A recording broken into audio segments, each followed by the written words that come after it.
ভক্তের বিশ্বাস কি? তুমি তো পালিবে মোরে নিজ দাস মানি, তোমার সেবায় প্রভু বড় সুখ মানি।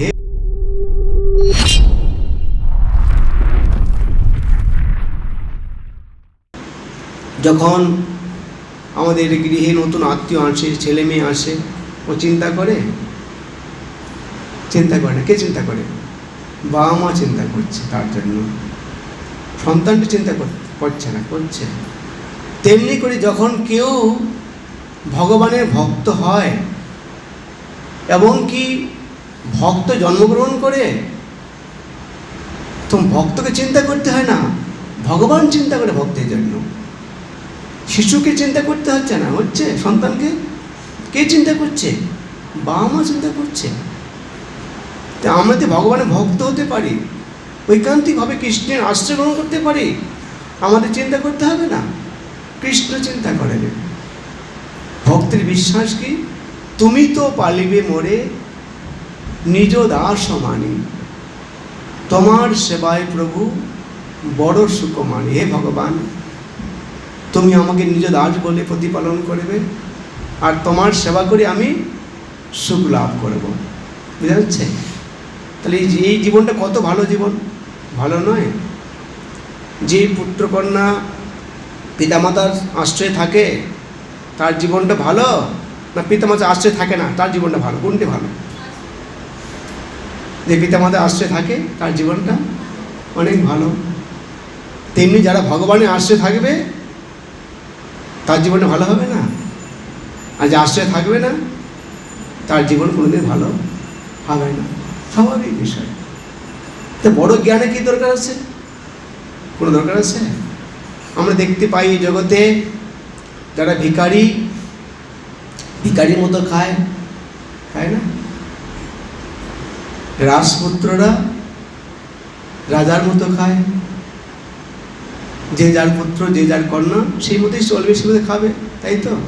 আর কৃষ্ণ ভক্ত কৃষ্ণের মতো খাবে, তাই তো? কৃষ্ণ ভক্ত কার মতো খাবে? কৃষ্ণের মতো খাবে।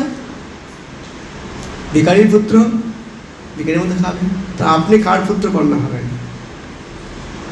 কোনটা ভালো? তা আমাদের কৃষ্ণের চরণে প্রপত্তি করি, কৃষ্ণের ভক্ত হই, আমরা কৃষ্ণের মতোই খেতে পারব। এবং কি কৃষ্ণ বলেছেন, আমার ভক্ত আমার মতোই সম্মানীয়, আমার ভক্ত আমার মতোই ক্ষমতাশীল। আমাদের গুরুবর্গরা, আমাদের গুরু মহারাজ সারা পৃথিবী শাসন করছেন না? একজন রাজা একটা রাজ্য শাসন করে, অন্য রাজ্যকে শাসন করতে পারে না। আর আমাদের গুরুবর্গরা সারা পৃথিবী শাসন করছেন, কৃষ্ণের মতোই তারা সম্মান লাভ করছে। রাজপুত্র রাজার মতোই সম্মান পাবে। তো আপনাদের কৃষ্ণ ভক্ত হন, কৃষ্ণের মতোই আপনারা খাবেন। কৃষ্ণ যা যা খাবেন এর প্রসাদ রূপে আপনারা তা খাবেন। আগের দিনে তো মানুষ মাতাজিরা রান্না করতেন 2-3টে 4টা, তাই না? এখন মাতাজিরা কত রান্না করছে? অনেক রান্না করছে। কেন করছে? কার জন্য করছে? কৃষ্ণের জন্য করছে।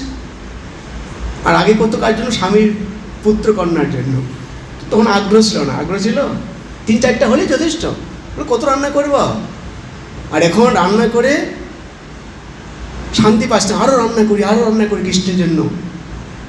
এই যে ভালোবাসা, প্রেম কৃষ্ণের প্রতি, তখন আর ক্লান্তি অনুভব হচ্ছে না। এই জন্মাষ্টমীতে বিভিন্ন উৎসবে মাতাজিরা প্রভুরা সারাত্রই রান্না করছে। কার জন্য রান্না করছে? কৃষ্ণের জন্য। স্বামীর জন্য শ্বশুরের জন্য এত রাত জেগে রান্না করে না, আর করলে আনন্দও পাবে না। কিন্তু তারা আমরা কেউ এই জগতে আনন্দপূর্ণ নই। কৃষ্ণ হচ্ছে আনন্দপূর্ণ, কৃষ্ণ হচ্ছে আনন্দপূর্ণ, সচ্চিদানন্দ বিগ্রহ। আর আমরা আমার সেবায় যুক্ত হয়ে যাই, আমরা আনন্দ লাভ করব। এটা বুঝতে তো কঠিন লাগে না, খুব সহজ। আমি আশা করছি যে আপনারা সকলে কৃষ্ণ ভাবনার ভিতরে মগ্ন হন। কানাইলাল জায়গাটি আমার খুব ভালো লাগে, নামটা খুব প্রিয়। হ্যাঁ, জানি না যে যিনি দান করেছেন তিনি নিশ্চয়ই কৃষ্ণ ভক্ত ছিলেন। হ্যাঁ, কৃষ্ণ কানাইয়া দাউজি কা ভাইয়া। দাউজি মানে দাদা, বলরাম, আর কৃষ্ণ কানাইয়া মানে কৃষ্ণ। যাই হোক, এখানে সুন্দর পরিবেশ হচ্ছে। মন্দিরটি অত্যন্ত দৃষ্টি নন্দিত একটা মন্দির হচ্ছে।